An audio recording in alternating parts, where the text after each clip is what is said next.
الحمد لله والصلاة والسلام على رسول الله أما بعد فأعوذ بالله من الشيطان الرجيم والذين إذا ذكروا بآيات ربهم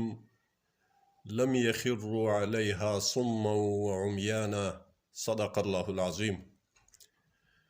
مؤمنان ورونو بسورة فرقان كي الله عز وجل دي عباد الرحمن یعنی الله د خپلو مخلصو بندگانو د صادقو مؤمنانو د اسلام ساتونکو اسلام خورونکو د اسلام اشاعت کوونکو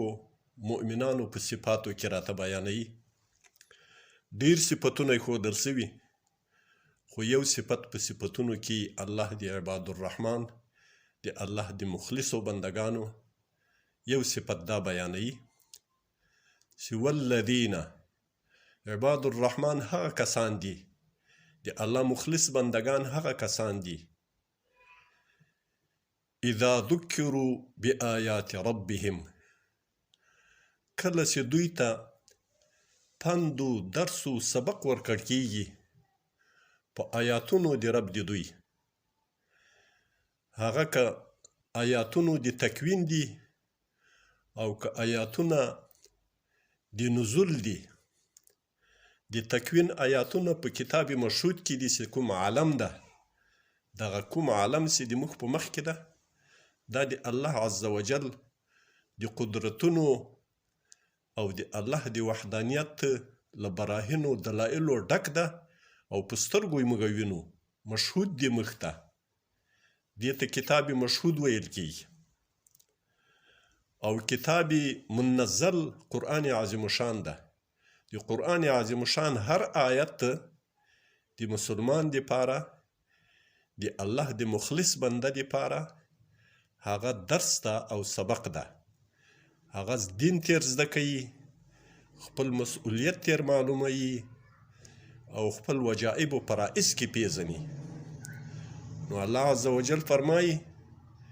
چې د الله مخلص بندگان صادق مؤمنان هغه کسان دي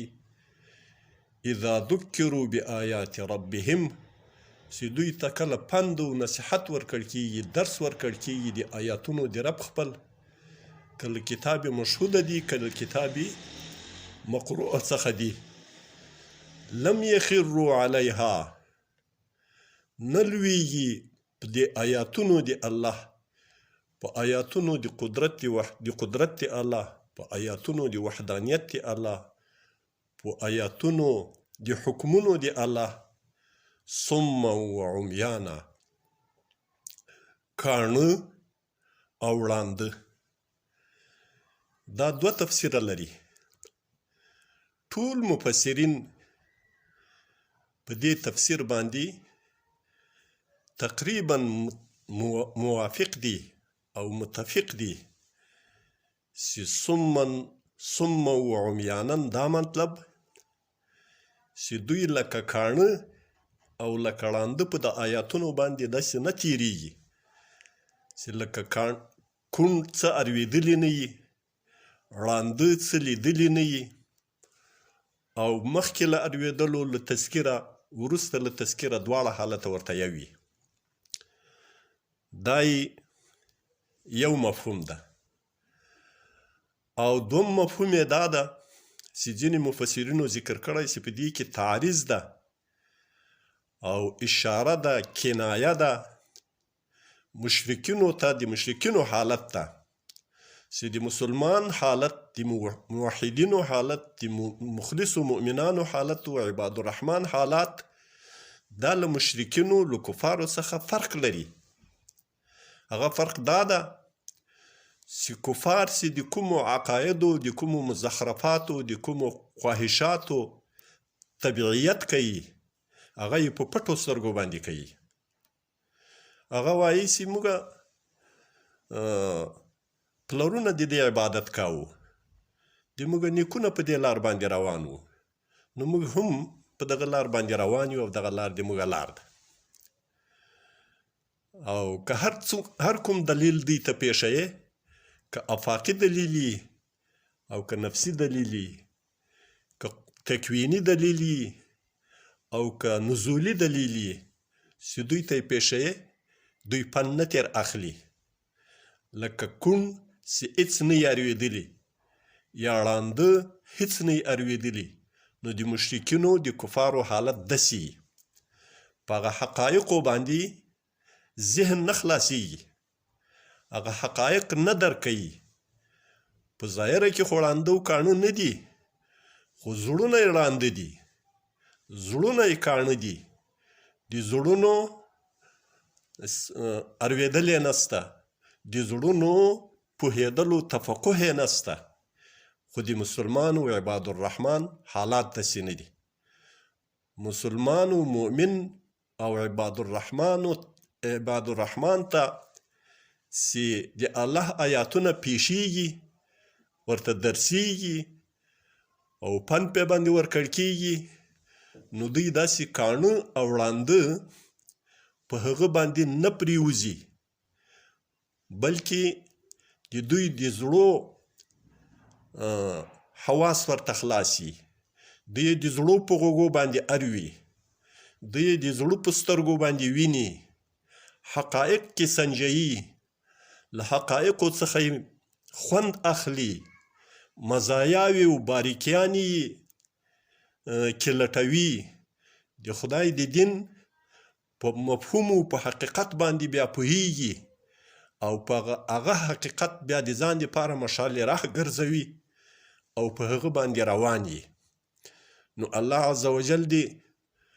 موږ تاسې ټول اسلامي امت ته د زړه غوږونه د زړه د اورېدلو قوت او د زړه د لیدلو قوت را نصیب کړي چې موږ د الله په آیاتونو کې په دقت سره پند تیر واخلو سبق تیر واخلو نفع تیر واخلو عمل تیر واخلو او لکه څنګه چې الله غوښتي همهغسې عمل تیر واخلو داسې نه چې موږ د خپلو مزاجونو تابع یو موږ د خپلو محدودو نظرونو تابع یو او موږ د خپلو محدودو استنباطاتو تابع یو یا د محیطي رواجونو دودونو عنعناتو تابع یو نه موږ باید له قرآن عظیم شان څخه هغه درسونه واخلو هغه سبقونه واخلو چې الله عز وجل موږ ته کې رالیږلي دي او نو بیا به پس له هغه څخه موږ عباد الرحمن جوړیږو نو که مدرس تدریس کوي باید پر شنوا غوږو او په بنا سترګو باندې هغه تدریس وکړي متعلم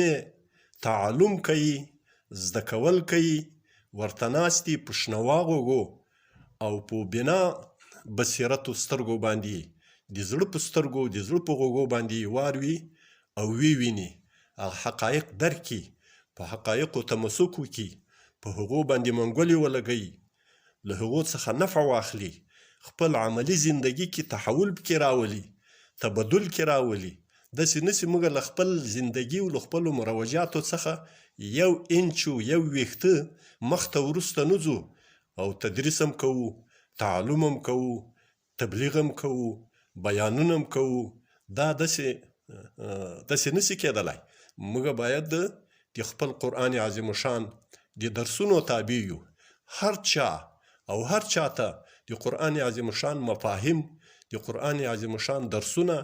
د قرآن عظیم شان سبقونه دا داسې نه دي چې له موره پیدا کېږي نو دی د زده سوي دي دا په هر څوک په خپل ژوند کې زده کوي نوې زده کوي او په خپل ژوند کې مختلف تحلیلونه راځي مختلف رواجونو کې دی اوسیږي په مختلفو محیطونو کې دی اوسیږي دی به ټول رواجونه ټول عنعنات دا به ټول تر پښو لاندې کوي ټول به شاته کوي